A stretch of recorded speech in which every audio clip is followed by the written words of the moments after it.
Greetings, CBC. Welcome to this week's Sunday warm-up. It is good to be back with you. Had a nice time off with my family and looking forward to being back here this week and this Sunday with you as we continue in this series of these letters to the seven churches in Revelation.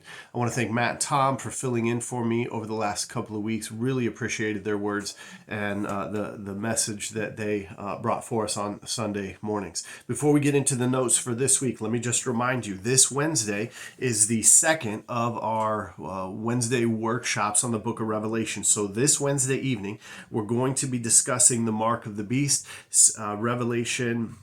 What we'll look at is chapters 12, 13, and 14. If you haven't yet, before coming, I highly recommend, I encourage us all to take some time and just simply bullet point everything that you see as you go through Revelation chapters 12, 13, and 14.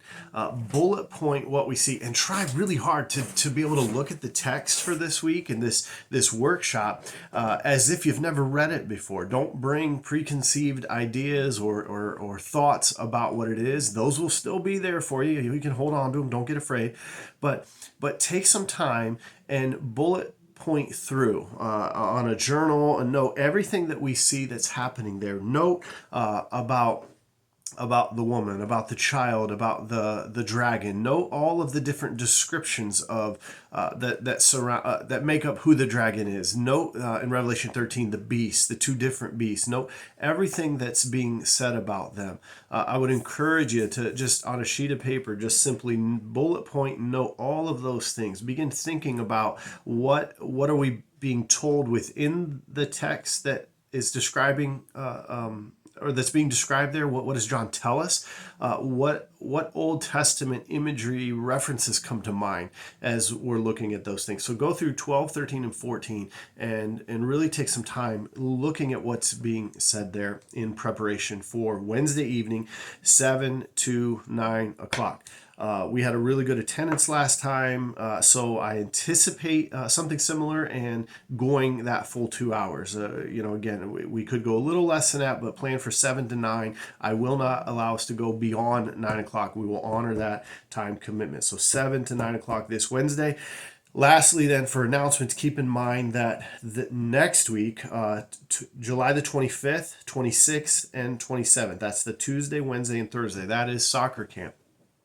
On Monday evening, July the 24th, we will have a volunteer meeting. Please try to be there, especially if you've not volunteered for soccer camp in the past. That'll be at 7 o'clock on Monday evening, July the 24th.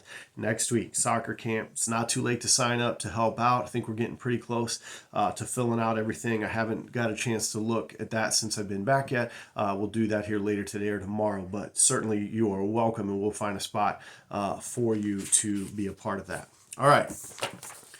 Real quickly here for this week, Revelation chapter 3, verses 1 to 6.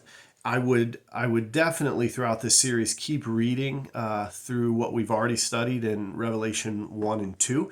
We're going to now enter into chapter 3, looking at the church in Sardis. So Revelation chapter 3, 1 to 6 will be the main focus text that we're looking at this week. Looking again at what was the message to the church in Sardis, keeping in mind that I believe that these messages to these churches are the message of the risen Christ to his churches, the churches then and the churches now. And so what we are going to look at and see, and I'm going to steal from a bit of the outline I saw in Joel Beeke's commentary on Revelation with these 3 R words. I'm going to add a 4th one. So we're going to look at the rebuke to the church. We're going to look at the remedy for the church. We're going to look at the remnant in the church, and we're going to look at the reward for the church. So this week we're going to look at the rebuke, the remedy, the remnant, and the reward that is being described there in Revelation 3, 1 to 6 to the church in Sardis. Now, if you want to go a little deeper into some side scriptures that we will be looking at for Sunday, let me offer those for you right now as well.